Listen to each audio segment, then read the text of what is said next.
अस्सलाम वालेकुम दोस्तों, तुसी वेखदे पे हो पाक पतनकास्ट। मैं थोड़ा दोस्त अहमद फराज। आज माशाल्लाह जर्सी और फ्रीज ने पहलन मच्छी और गब्बन है। गब्बन की माशाल्लाह चुआई हो रही है। कमाल है कि पहलन है और गब्बन है तो गब्बन की चुआई हो रही है। इनका मतलब है ब्रीड है, पर नस्ल वाली क्वालिटी ब्रांड ए चीज़ है माशाल्लाह। टोर फिर के तसलियां उसन रेट की गलबात हो सी। सब तो पहले रिक्वेस्ट है चैनल को सबसक्राइब कर लो।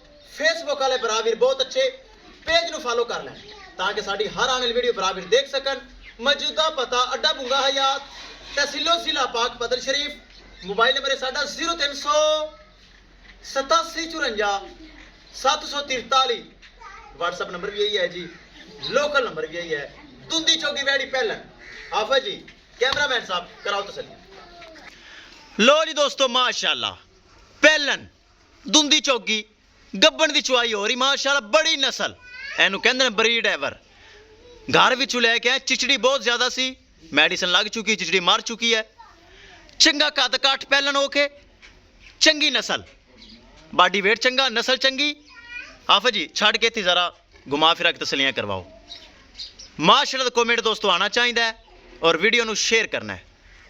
माशाल्लाह पहलन वच्छी दुंदी चौगी हीरा तोहफा बड़ी नस्ल वाली। ए चेक करो, अगर इस नस्ल ने दुध 20-25 किलो नहीं देना तो फिर किन्ने देना है? इस तो पिछले फिर एंड इंपोर्टेड ही रह जाती बाहर दी गां, जो कि इत्थे हर मौसम सर्वाइव नहीं कर सकती बगैर शावरिंग तो, बगैर एयर कंडीशन तो। अपने इलाके की गां ए चेक कर लो, नस्ल भी चंगी, दुध अल्लू भी चंगी और पहलन और गब्बन की चुआई हो रही माशाल्लाह बहुत अच्छी। लोकेशन अड्डा बुंगा हयात तहसीलो जिला पाक पतन शरीफ। मोबाइल नंबर है साडा 038754 व्हाट्सअप नंबर भी यही है जी। लोकल नंबर भी यही है। ए चेक करना है माशाल्लाह बहुत अच्छी गब्बन की चुआई हो रही माशाल्लाह। कोई भरा वीडियो मंगवाना चाहे वीडियो मंगवा सकता है। 3 दिन का वक्फा सी मेरा, लेकिन रिहा नहीं गया। ये तोहफा जो नजर अगे आवे रिहा नहीं जाता। यह भी एक तरह का ही शक है। करिए दोस्तों डिमांड बड़ी मकूल बड़ी जायज़। किसे मेरे भरा वीर दी आवे पसंद। 3,85,000 रुपया डिमांड है। 3,85,000 रुपया डिमांड है। जिंदगी मजीद उन्नी भी प्यार मोहब्बत दीद लिहाज और खसूसी डिस्काउंट हो जाएगा।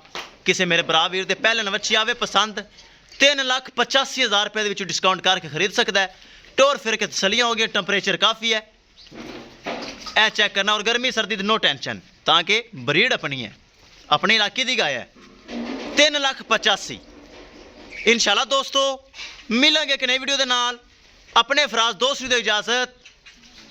अल्लाह निगहबान।